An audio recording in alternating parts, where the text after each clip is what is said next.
Okay बेटा, तो अब मैं ये कह रहा था कि यहां पर equal to ordinary shareholders को एक तो हमने ये डिविडेंड दिया है, प्लस हमने ऑर्डिनरी डिविडेंड ये वाला दिया है, ठीक है। ओके, और प्रेफरेंस को इक्वल टू ये था प्रेफरेंस डिविडेंड, प्लस प्रेफरेंस को ये वाला दिया है। Okay,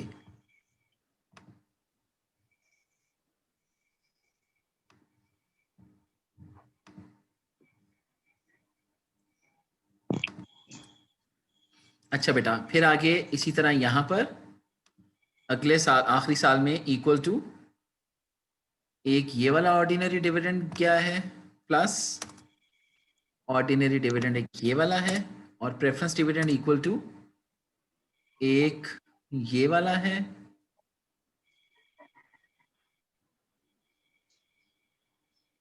preference dividend plus preference dividend, sorry एक ये वाला है प्रेफरेंस डिविडेंड, मैं कुछ गलत कर रहा हूँ, प्रेफरेंस, हाँ ये वाला ठीक है, और प्लस प्रेफरेंस डिविडेंड ये ऊपर प्लस ये वाला प्रेफरेंस डिविडेंड। ओके, लो बेटा, ये आ गया इनके टोटल डिविडेंड जितने जितने हम लोगों ने पे किए। सर ये जी बेटा, हमने थर्ड ईयर में गलत नहीं कर दिया प्रेफरेंस, वो जो 6439000 है, इसमें हम प्रेफरेंस तो एक मेरा ख्याल है प्रेफरेंस कि गलत ऐड हो गया सर। एक वो ऊपर वाला 765 और एक नीचे से अमाउंट आएगी 255 वाली। हाँ, ऑर्डिनरी शेयर की ये थी शायद, ऑर्डिनरी डिविडेंड ये वाला ये ठीक है, और जो प्रेफरेंस का है इक्वल टू प्रेफरेंस डिविडेंड ये वाला था, ये आ गया। इसी तरह यहां पर भी इक्वल टू एक ये वाला ऑर्डिनरी डिविडेंड था, इसमें फिर ऐड कर देते हैं ये वाला ऑर्डिनरी डिविडेंड, और प्रेफरेंस के अंदर इक्वल टू ये वाला प्रेफरेंस डिविडेंड था 765,000 प्लस ये वाला पार्टिसिपेटिव प्रेफरेंस डिविडेंड था। लो बेटा ये आ जी गया। सर जी। अच्छा बेटा, अब हम निकाल लेते हैं इनको कि जो है वो पर शेयर किस किस को क्या क्या मिला। तो ऑर्डिनरी डिविडेंड पर शेयर, तो कितने ऑर्डिनरी शेयर्स थे, equal to this divided by 2 million, 1 2 3, ये इतने इतने पैसे इनको पर शेयर मिले, पर ऑर्डिनरी शेयर। इसी तरह preference dividend per share equal to this divided by total shares कितने थे, शायद 85,000 थे। यस सर, 85,000 थे। 85,000, तो ये बेटा प्रेफरेंस को पर शेयर मिला। अच्छा जी, इसको मैंने फिक्स नहीं किया तो ये मामला खराब हो गया। तो equal to this divided by 85,000।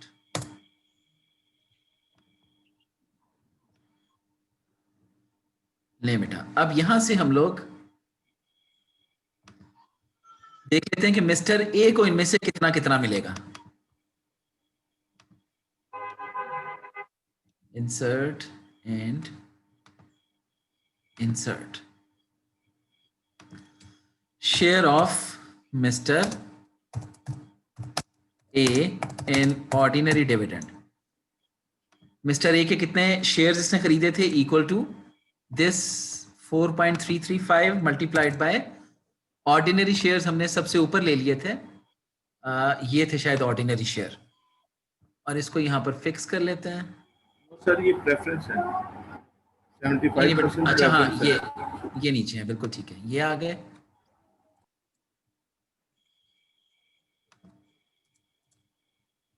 ये थे ऑर्डिनरी, और इसको फिक्स कर लेते हैं $साइन एंड $साइन।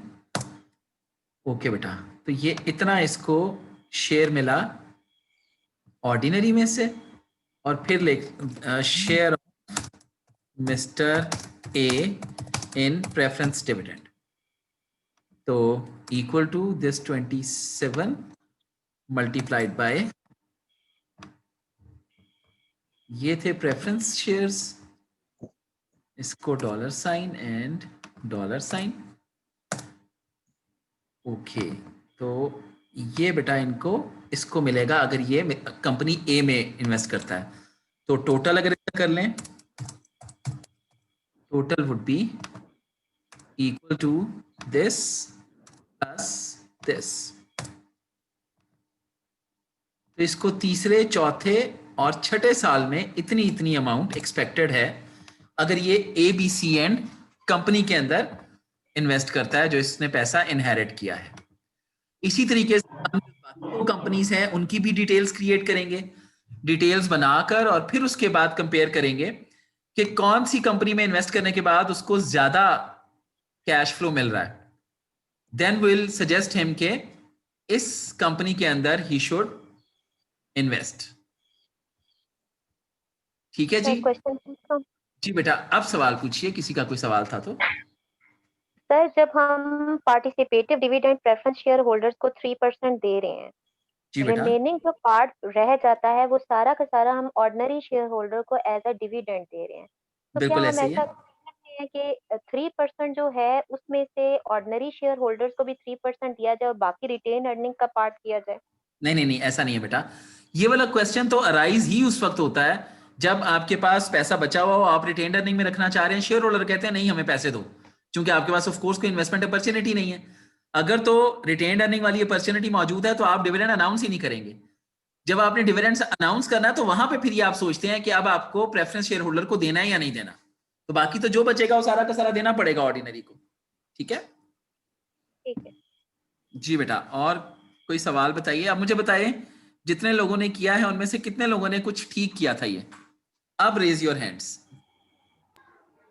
सर मैंने जहाँ से गलती की थी प्रेफरेंस शेयर की थी, मैंने ऑर्डिनरी और प्रेफरेंस को माइनस करके जो टोटल अमाउंट है ना उसमें से परसेंटेज ले ली थी, जबकि ये हाँ, परसेंटेज हमने नंबर ऑफ शेयर से लेनी थी जाके। नहीं ये परसेंटेज, अच्छा ठीक हो गया। हाँ ये जी परसेंटेज शेयर से ही पार वैल्यू पे लेते हैं बेटा, डिविडेंड हमेशा वो, पार वैल्यू पे जी जी, मतलब पार वैल्यू से लेके तो नंबर ऑफ शेयर से मल्टीप्लाई करना था। मल्टीप्लाई करना था। ठीक हो गया। सर सर सर मैंने मेरी सर गलती पार्टिसिपेट ये हुई है कि ये जो 1000 आपने सर ऐड करवाया ये चीज़ मैंने नहीं की। मैंने ऐसा किया कि सर 200 मिलियन जो हमारे पास अमाउंट थी सेकंड ईयर में, उसमें मैंने सर 50% वहाँ से लिया और उसके बाद प्रेफरेंस शेयर को वहाँ से 9% मैंने लिया। यहाँ से मेरी हाँ, गलती हो गई। 1000 सर मैंने ऐड नहीं किया था।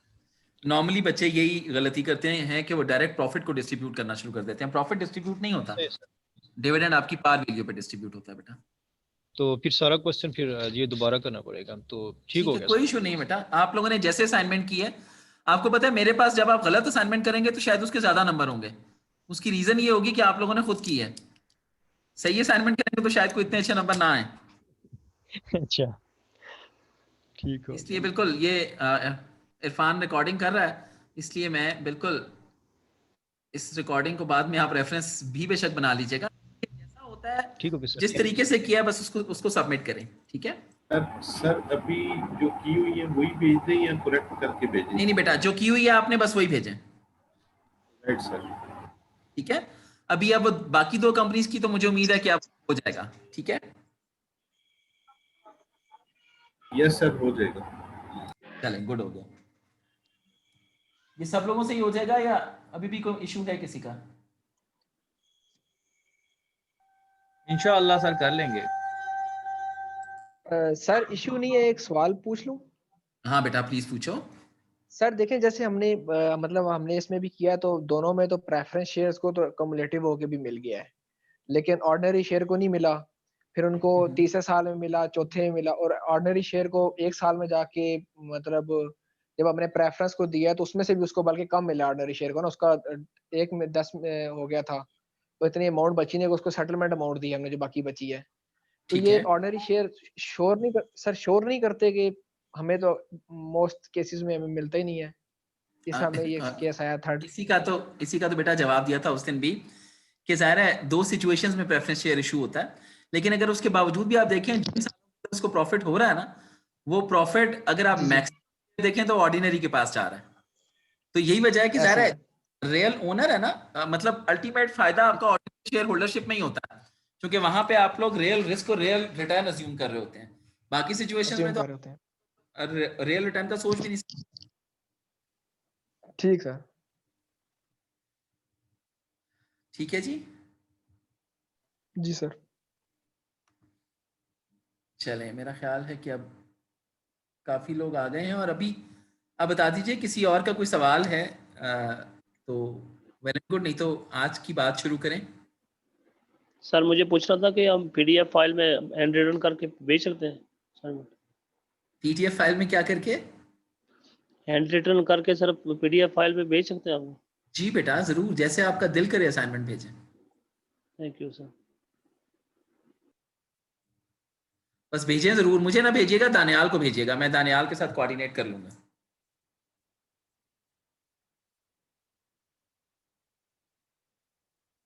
लें जी, तो बात शुरू करते हैं बेटा। आज जो मैं बात आप लोगों के साथ शुरू कर रहा था, that was the concept of valuation.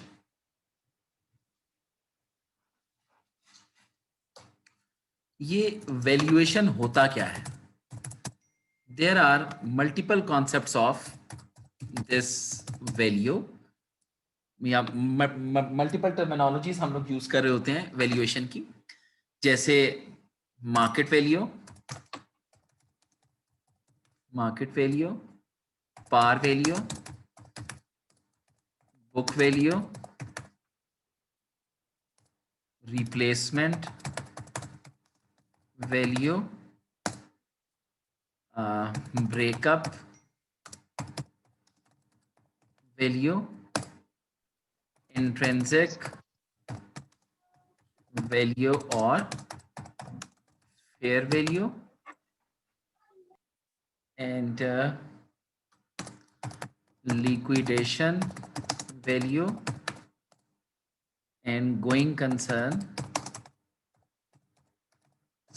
value। नहीं बेटा, तो there are multiple concepts of these values। तो सबसे पहले तो बताएं कि what do we mean by market value किसी भी चीज की?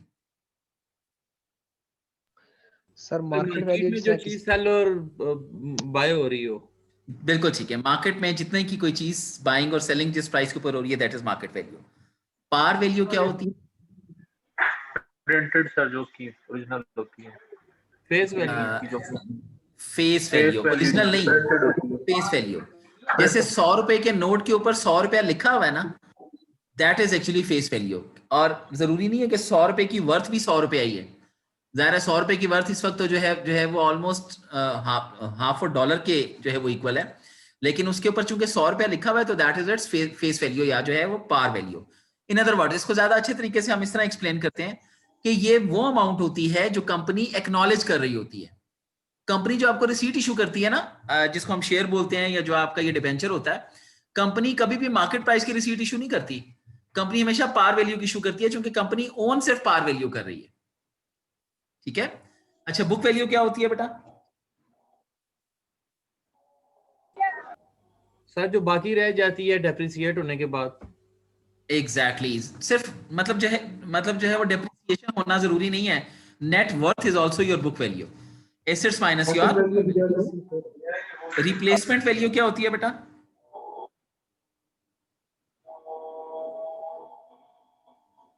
रिप्लेसमेंट वैल्यू इज कि आप लोग आज अपने एसेट को मार्केट में कितने का बेच सकोगे, मतलब अपने एग्जिस्टिंग एसेट कितने का बेच सकोगे।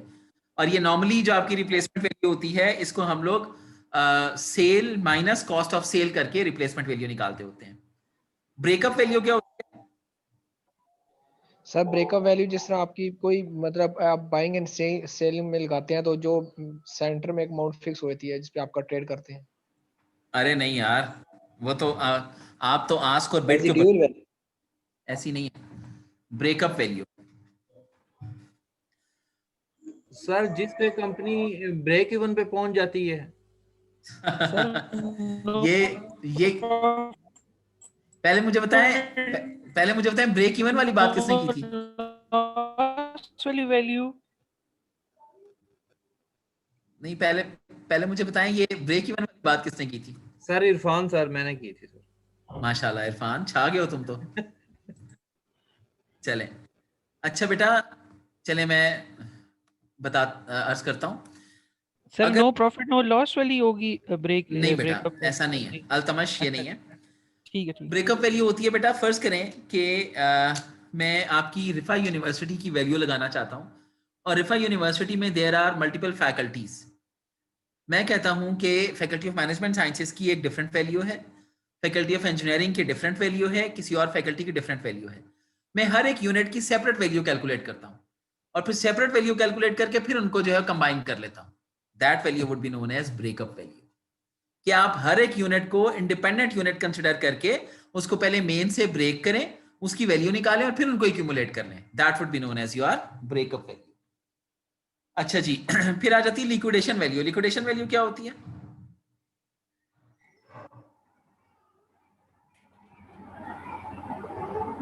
सर जिस पे मार्केट में लिक्विडेट हो रहा है। जी बेटा, अगर मैं आज अपने बिजनेस को बेचना चाहता हूं और मैं अज्यूम करता हूं कि बिजनेस मेरा आज लिक्विडेट हो जाएगा, तो लिक्विडेट मींस कि तमाम बिजनेस खत्म हो जाएगा, एसेट बेच के लायबिलिटी पे ऑफ करके कितनी वैल्यू बनेगी? That would be known as liquidation value. Going concern value क्या होती है? That is an opposite of liquidation value. कि आप आज बिजनेस बेच रहे हैं लेकिन बिजनेस बेचते हुए बिजनेस को खत्म नहीं कर रहे, you are assuming it would be having a going concern value, तो that value would be known as going concern value. फिर जो सबसे इंपॉर्टेंट जिसके लिए मैंने इतनी लंबी तकरीर की, दैट इज इंट्रिंसिक वैल्यू और फेयर वैल्यू। ये क्या होती है? अभी ये किसी बच्चे ने ना एक बात की थी पार वैल्यू के वक्त, किसकी ओरिजिनल वैल्यू। वो original value is actually intrinsic value और फेयर वैल्यू। मतलब इन अदर वर्ड्स ये चीज कितने की होनी चाहिए।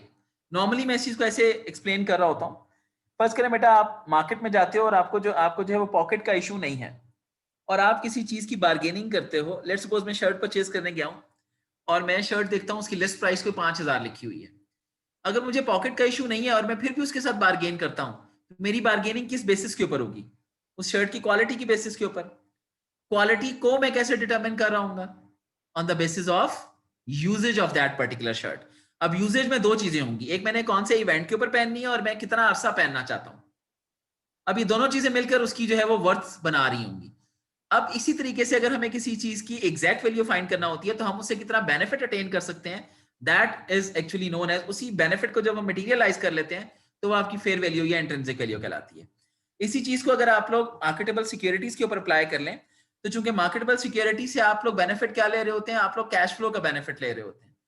तो इसलिए जो फ्यूचर में आपको उससे कैश फ्लो मिल रहा होता है उसकी आज की वर्थ क्या है, that is known as intrinsic value और फेयर वैल्यू। इसीलिए स्टैंडर्ड जो है वो इसको डिफाइन करता है present value of future cash flows, that is known as your fair value of intrinsic value. तो बेटा ये जो फेयर वैल्यू और इंट्रिंसिक वैल्यू है, बेसिकली हम इसी को ही मेन वैल्यूएशन बोलते हैं। और जो हमारे पास मल्टीपल सिक्योरिटीज होती हैं उन सिक्योरिटीज की हम लोग ये इंट्रिंसिक वैल्यू या फिर फेयर वैल्यू कैलकुलेट करके चेक करते हैं कि ये बिजनेस इस वक्त कितने का है। तो मैं सबसे आसान बात से शुरू करता हूं जो आप लोगों को ऑफ कोर्स बहुत अच्छी तरह याद भी होगी और आता भी होगा। हम लोग डिबेंचर से बात स्टार्ट करते हैं। डिबेंचर की फेयर वैल्यू या इंट्रिंसिक वैल्यू कैसे कैलकुलेट करते हैं? जैसे मैंने कहा present value of future cash flows, तो दैट मींस कि दो स्टेप्स के अंदर सॉल्व होगी। पहला step to calculate future cash flows और दूसरा step to take the present value. अगर मैं एक सिचुएशन लूं, एक बॉन्ड है या एक डिबेंचर है जो कि मार्केट में मार्केट प्राइस ऑफ डिबेंचर जो है दैट इज लेट्स सपोज 1121 और उसकी लाइफ जो है that is 15 years. Coupon rate जो है दैट इज 13% और रिक्वायर्ड रेट ऑफ रिटर्न जो है दैट इज लेट्स सपोज 15%। तो पार वैल्यू जैसे मैंने पहले कहा कि बताई जाए या ना बताई जाए, बॉन्ड के केस के अंदर दैट इज 1000। तो अब अगर मुझे इसकी इंट्रिंसिक वैल्यू या फेयर वैल्यू कैलकुलेट करनी है तो what I will do in the first instance, मैं यहां पर सबसे पहले ऑफ कोर्स कैलकुलेट करूंगा इसकी फ्यूचर कैश फ्लोज। तो ये 15 इयर्स इसकी लाइफ है। तो सबसे पहले हम अगर ये देख लें ईयर्स, तो पहला साल, सॉरी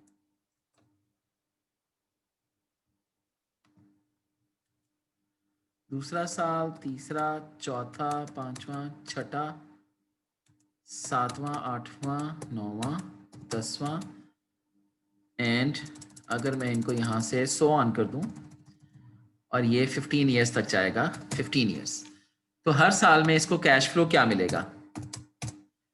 कूपन रेट है 13%, 13% multiplied by 1000 that would be 130, तो हर साल इसको 130 रुपए मिलेंगे और ये 130 रुपए मिलते रहेंगे कब तक? जब तक इसकी लाइफ खत्म नहीं हो जाती, दैट इज 15 इयर्स। जैसे ही आखिरी 130 रुपए मिलेंगे तो इसको इसकी फाइनल पार वैल्यू भी मिल जाएगी आखिर में, और वो पार वैल्यू कितनी है? 1000 रुपया। तो this would be its future cash flow. यहां तक किसी को कोई मसला है तो पूछिए।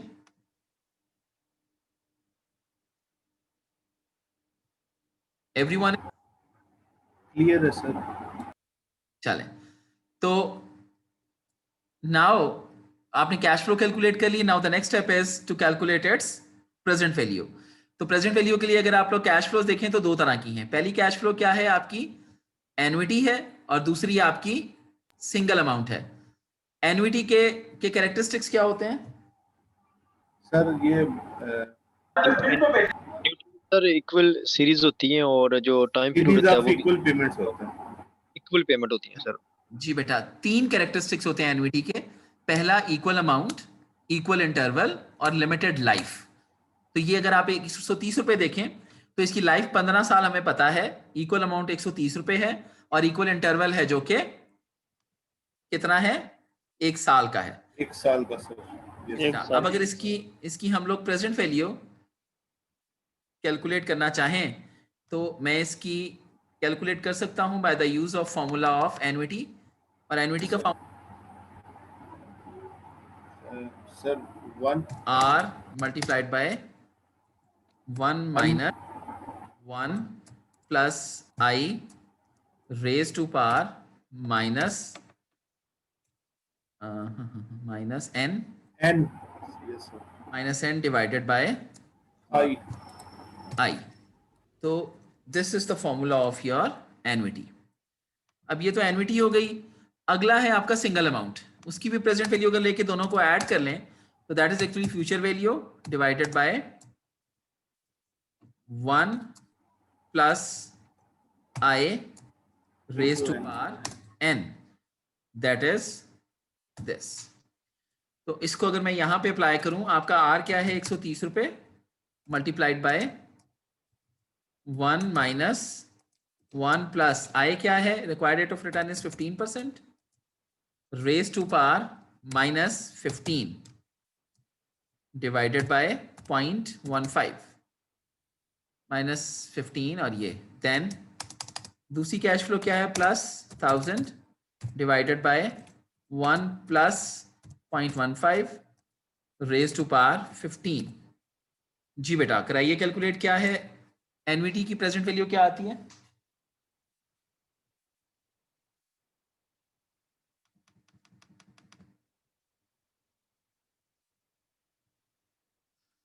शाबाश, सर 760 आ रही है मेरे पास। 760 ठीक है, प्लस 1000 कैलकुलेट कर लें।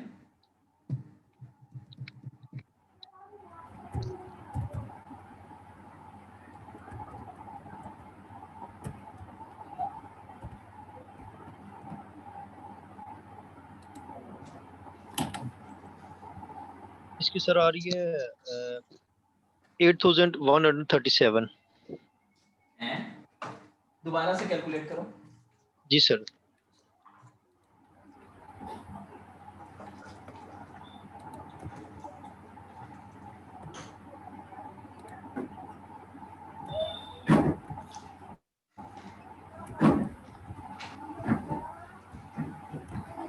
सर सॉरी बेटा,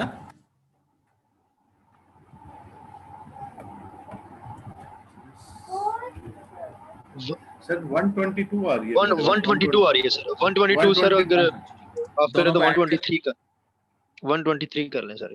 ठीक है बेटा, दोनों को ऐड कर लें। 760 ये आ जाएगा सर हमारे पास से 883 सर 82 83 कर लें, 883 कर लें सर। 883। तो this is actually intrinsic value of debenture. तो इन अदर वर्ड्स इसकी इंटरप्रिटेशन क्या है, कोई इसको इंटरप्रेट करेगा कि ये मार्केट में तो बिक रहा था 1121 का, जबकि इसकी एक्चुअल वर्थ कितनी बनती है 883 रुपए। तो should I buy it? Sir इसे बाय करना चाहिए सर। इसको बाय करना चाहिए। ये कौन कह रहा है? अकील कियानी कह रहा है। जी सर। यानी कि 883 रुपए की चीज आपको 1121 रुपए की मिल रही है, तो आपको खरीदनी चाहिए। नहीं सर नहीं खरीदनी चाहिए, मतलब कि अच्छा ठीक है मैं समझ गया हूँ, ठीक हो गया सर। बाय ये करना चाहिए का मतलब तो नहीं यही था नहीं कि नहीं खरीद लेना चाहिए। नहीं ये नहीं खरीदना चाहिए सर, क्योंकि 883 की चीज है वो हमें अगर 1100 की मिली है नहीं खरीदनी चाहिए। ठीक हो गया सर। एग्जैक्टली। अच्छा बेटा, ठीक हो। अब एक तरीकाकार तो इसका ये होता है कि हम लोग इसको इसकी इंट्रिंसिक वैल्यू के ऊपर जाकर चेक करते हैं कि हमें लेना है या नहीं लेना। दूसरा तरीकाकार ये होता है कि हम हम अपना रिक्वायर्ड रेट ऑफ रिटर्न निकाल लें। यहां पर तो मैंने सीधा सीधा रिक्वायर्ड रेट ऑफ रिटर्न 15% लिखा ना। मैं कहता हूं कि अगर मैं इसको 1121 रुपए का आज खरीद लूं, तो ये फ्यूचर में जो मुझे ये कैश फ्लो देगा, ये कितनी अमाउंट के ऊपर देगा। तो अब ये चीज देखने के लिए हम क्या करते हैं कि यहां पर तो required rate of return 15% given था। मैं ये रेट ऑफ रिटर्न निकाल लूं, अगर मैं कहता हूं यार 1121 रुपए का अगर मैं आज खरीदूं और फ्यूचर में मुझे ये जो भी कैश फ्लो दे रहा है वो किस रेट ऑफ रिटर्न पे दे रहा है, तो what I am suppose to do, मुझे ये rate of return I calculate करना है यहां से। तो आई कैलकुलेट करने के लिए मैं यहां पे क्या करूंगा, hit and trial method use करूंगा। लेट्स सपोज मैं इसको ट्राई करता हूं एट द रेट ऑफ 10%। तो अब ये बाकी सारा मामला तो वही रहेगा, सिर्फ क्या होगा, जहां पे आपका डिस्काउंट रेट था 15% की जगह 10% आ जाएगा।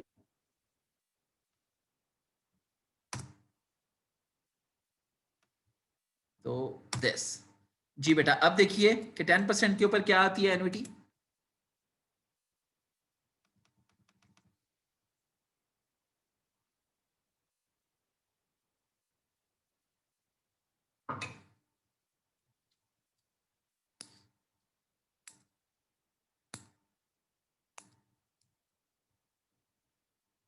शाबाश।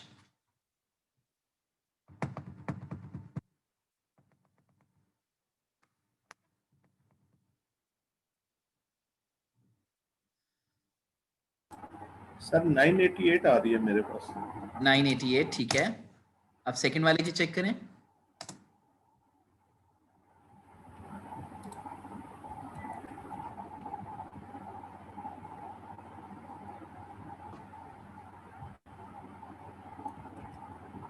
To 239 sir. 239। Yes sir 239।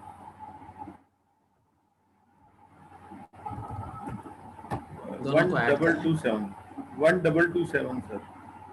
1227 okay. अब अगर ऊपर देखिए तो आपका डिफरेंस जो था 15% के ऊपर, डिफरेंस कितना आ रहा था 1121 से। अगर डिफरेंस चेक करें तो देखें जरा क्या आ रहा है, 883 माइनस 1121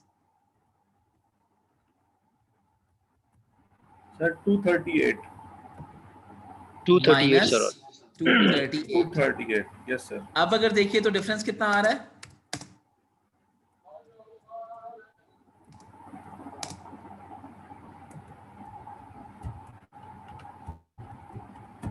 106 पॉजिटिव 106। तो बेसिकली मैं यहां से जो रेट निकालना चाह रहा हूं वो निकालना चाह रहा हूं जो मुझे ये बताए कि जो मेरी इस लेफ्ट हैंड साइड को इक्वल कर देगा 1121 के। इन अदर वर्ड्स इन दोनों के दरमियान डिफरेंस जो है वो 0 के बराबर हो जाएगा। तो 15% के ऊपर आपका डिफरेंस माइनस 238 था, 10% के ऊपर डिफरेंस 106 है। तो इसका मतलब है वो रेट जो इस डिफरेंस को 0 के बराबर ले आएगा वो 15% और 10% के दरमियान में कहीं पर लाया करेगा। Yes, वो sir. Exact rate exact find करने के लिए हम लगाते हैं formula of interpolation. Formula of interpolation क्या है? Lower percentage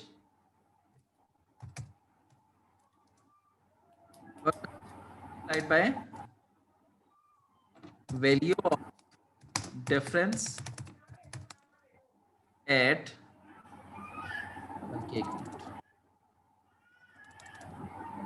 lower percentage plus difference between two percentages multiplied by value of difference at lower percentage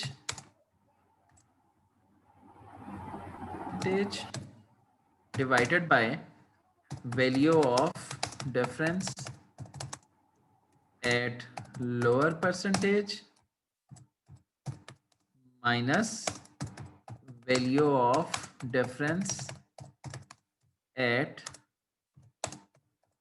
higher percentage। नहीं बेटा, तो this is formula of interpolation. Lower percentage क्या थी आपके पास? 10% plus difference between two percentages क्या है? 5% multiplied by value of difference at lower percentage क्या है? 106 divided by value of lower percentage 106 minus higher percentage पे क्या था? -236। जी बेटा, सॉल्व करें जरा इसको सॉल्व करेंगे मैथमेटिक्स के रूल्स के मुताबिक। सबसे पहले ब्रैकेट सॉल्व करें और ब्रैकेट सॉल्व करने के बाद उसको मल्टीप्लाई करें, फिर उसमें ऐड करें, देखें क्या आता है।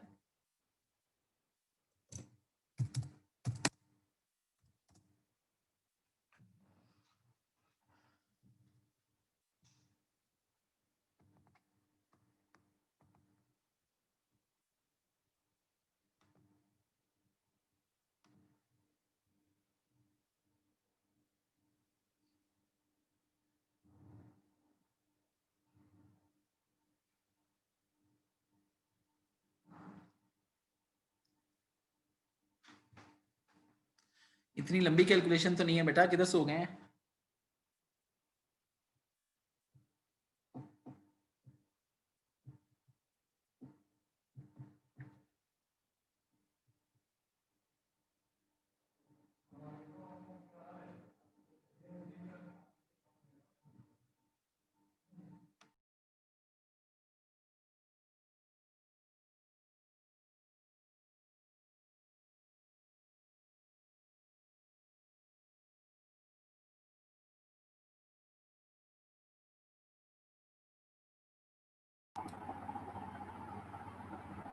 सर ये 106 माइनस 236 से माइनस हो रहा है।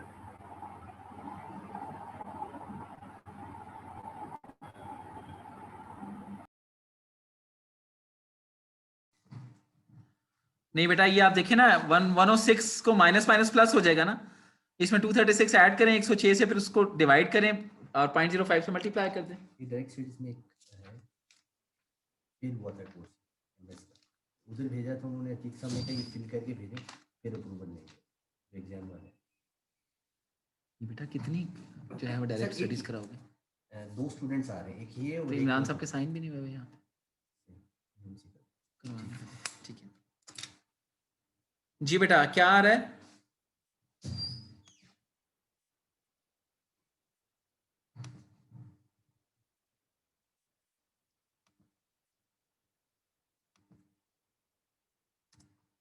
सर ये 0.11 आ रहा है, मतलब 11.5% आ रहा है। 11.5%, ठीक हो गया, गुड। 549 है सर बेसिक 0.11549। तो this is actually the rate on which your left hand side would be equal to right hand side. In other words, मैं यहाँ पे ये कहता हूँ कि अगर मैं इसको आज 1121 रुपए का खरीद लेता हूँ तो फ्यूचर में जो मुझे कैश फ्लो मिल रहा है वो मुझे 11.549% के ऊपर मिलेगा। अब अगर ये मुझे दे रहा है प्रोजेक्ट या बॉन्ड मुझे दे रहा है 11.549% और मेरा अपना रिक्वायर्ड रेट ऑफ रिटर्न 15% है, तो will I buy it?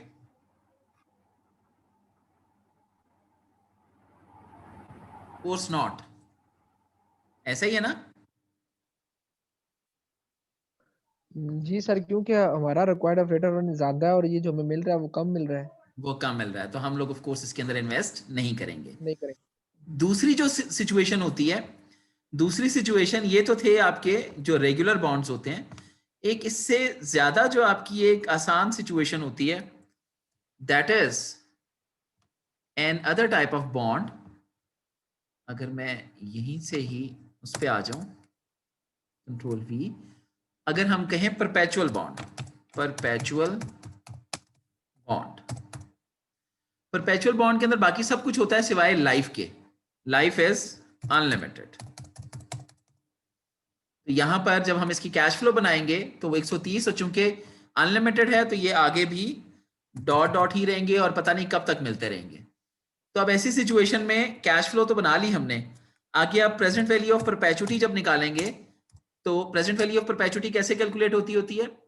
R over I, R divided by I। तो दैट इज R यहां पर है 130, रिक्वायर्ड रेट ऑफ रिटर्न है आपका 15%। तो चेक करें इंट्रिंसिक वैल्यू क्या बनती है।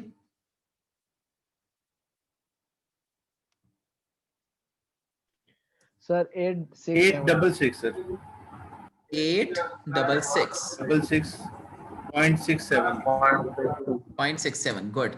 और अगर यहां पर मुझे इसकी यील्ड निकालनी हो या रेट ऑफ रिटर्न निकालना हो कि अगर आज मैं इसको इतने का खरीद लेता हूं, तो इसको अगर आप चेंज कर दें, formula would be R over market price पर डिविडेंड।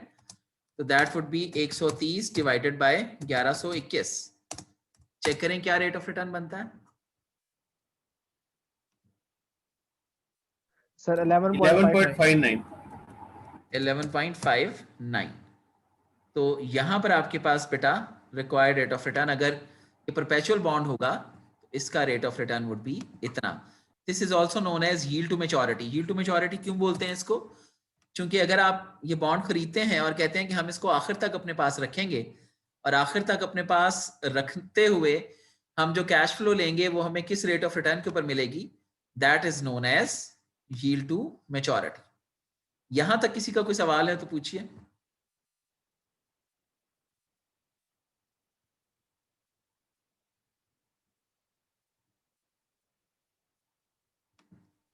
सर इसमें अब दोनों में हमारा जो रिक्वायर्ड रेट ऑफ रिटर्न जो हमने फाइंड किया यील्ड टू मैच्योरिटी का, वो तकरीबन ऑलमोस्ट सेम आया, 11.59 ही आया है। तो सिर्फ हमारा केस सेम था, सिर्फ इस वजह से हुआ, वरना अदर केसेस सारी चेंज होगा ना। ऑब्वियसली बेटा, ऑब्वियसली, क्योंकि वो एक अनलिमिटेड है और यहाँ पर एक लिमिटेड है। लिमिटेड है, ठीक हो गया सर। जी बेटा, ये लेस देन 1 मिनट रह गया है। इसके बाद मेरा ख्याल है हमको 5-1 मिनट की ब्रेक करेंगे और फिर मैं 7:30 बजे फिर मैं वापस आता हूँ, ठीक है? जी बेहतर सर। ये सब लोग मेरे साथ ही है ना? ये सिर्फ एक या 2 लोग बोल रहे हैं, बाकी लोग क्यों नहीं बातचीत कर रहे? यस सर, सारे ही हैं। सब लोग अटेंटिव हो ना? बस ठीक है। Yes sir. जी सर, सुन रहे हैं सर यस सर, ये स्क्रीन भी शेयर कर दीजिएगा प्लीज। स्क्रीन शेयर कर दूं या ये वाली फाइल शेयर कर? Working sir, working.